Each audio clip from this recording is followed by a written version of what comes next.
nerds and nerdettes and wee little nerdlings all. It's your buddy Big Johnny G, the Two Gun Fix-It presents Legendary Gaming.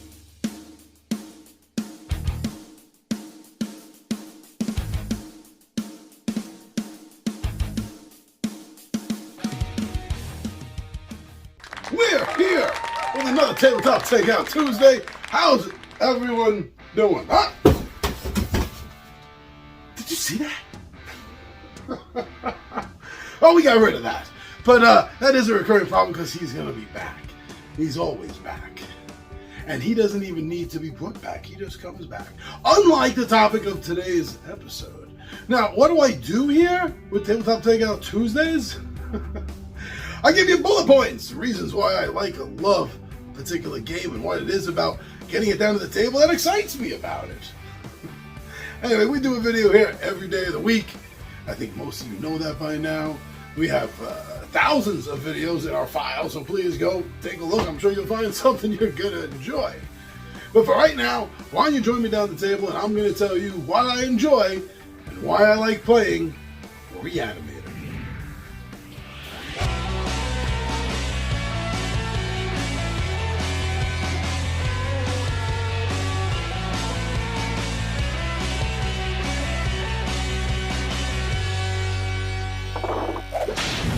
Well, the first thing I want to say is thank you very much for spending a little bit of your time to see what I have to say. But now after that, the first thing I want to say, first thing, is happy birthday to Herbert West. That's right, the Herbert West Reanimator was originally published in 1922. I believe it was finished written in 1921, I think. But its first publication was 1922. That's this year! That's this year, marking it as 100 years old.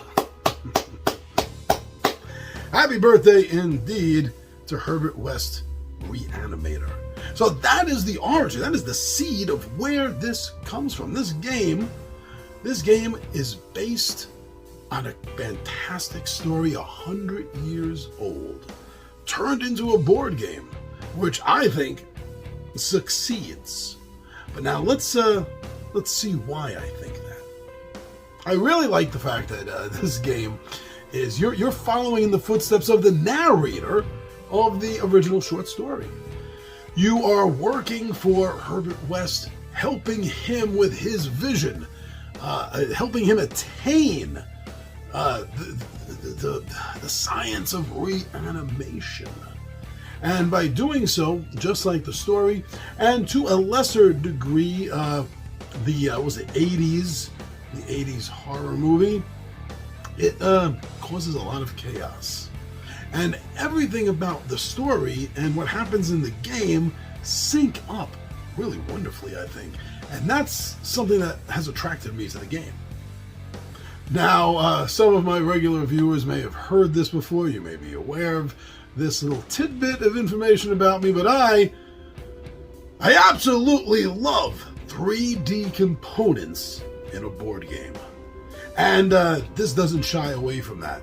This has some really nice 3D buildings. In fact, there is no real board to this game at all. This is not a board game in the sense that it has a board. This is a tabletop adventure. The board itself is really just a series of these 3D buildings that you place on the table.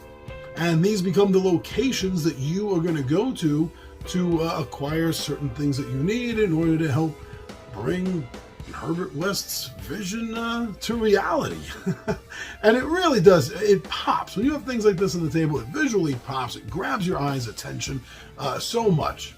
And maybe it's a little kitschy or something, but I just really love 3D components for a game. Now, as far as the straightforwardness of this game goes, trying to reanimate corpses, getting the information you need, acquiring resources, right? Besides that, this game does bring in replayability, I would say, in the sense of subplot cards. And there are more than enough subplot cards that between the, was it 3 scenes that it plays out in, if I remember correctly, it's going to create a different atmosphere, a different storyline every time you play the game. And right there, that is the core, the seed for good replayability in a game. It really is. You're going to be able to do and encounter so many different things from game to game in the subplot. That's something else that is really, to me, hits a little checkbox, so to speak, for this game. And it's another factor that I enjoy. You know, I want to say something. I should have said this up front maybe in the video, but there's some problems with the rules. There's some problems with the rules. There's some problems with the cards. It seems like this got out of the factory before it finished a quality check on editing. All right, I wanted you to know that right up front. But if you go to Board Game Geek forums about this, and you know, possibly you know, go straight to the publisher, the IDW. You're going to find some resources to help you through this. So just remember that there are problems, so you need some errata on the rules. But I just want to make sure you know that. Now, otherwise, this game, once you get through the rule situation, this game it's not very difficult to play and learn and teach at all. It's actually one of the better games, I think, for Cthulhian collectors, because it is so niche in the fact that it is literally covering one specific short story. And if you are a fan of H.P. Lovecraft, the mythos in general, and you're any sort of collector of it, this is a good game, I think, to represent Cthulhu and the mythos in general, and specifically, it's an amazing game to represent exactly what it's supposed to be, Herbert West Reanimator. So if you're a fan of Cthulhu, and especially of that story, you know it well, maybe you read the comic, maybe you're familiar with the movie, or the original short story, or all of them, this game was literally made for you. Now, you know, something else I should have mentioned also, like these are asterisks. Something else I should have mentioned is, although this game lists itself to be able to be played solo, no, I had a horrible live playthrough solo run of this game. And it wasn't the fact that it was a first playthrough and I was still getting familiar with the rules, although that could always be a little bit of a problem. No, the real problem in this lies that it doesn't play as a solo game, even though it advertises itself as such. You need to house rule a little bit, and again, the forums have touched on this and discussed this, but as is, even though it's listed as one-player option, you can't do that. So just be warned right up front. Yeah, so, but otherwise, overall, this is a nice, tight, like 6-episode rounds sort of game, so it does have a very tight play for it. It doesn't take up a big footprint on your table, and it has a pretty footprint on your table with those 3D buildings. So please, if you're a fan of horror games, look into this. If you're a fan of Lovecraft and the mythos, Cthulhu stuff, you want to do more than look into this. Get yourself some more information. Don't listen to the influencers. Get yourself some more information, and I think you're going to decide that you want to play this game.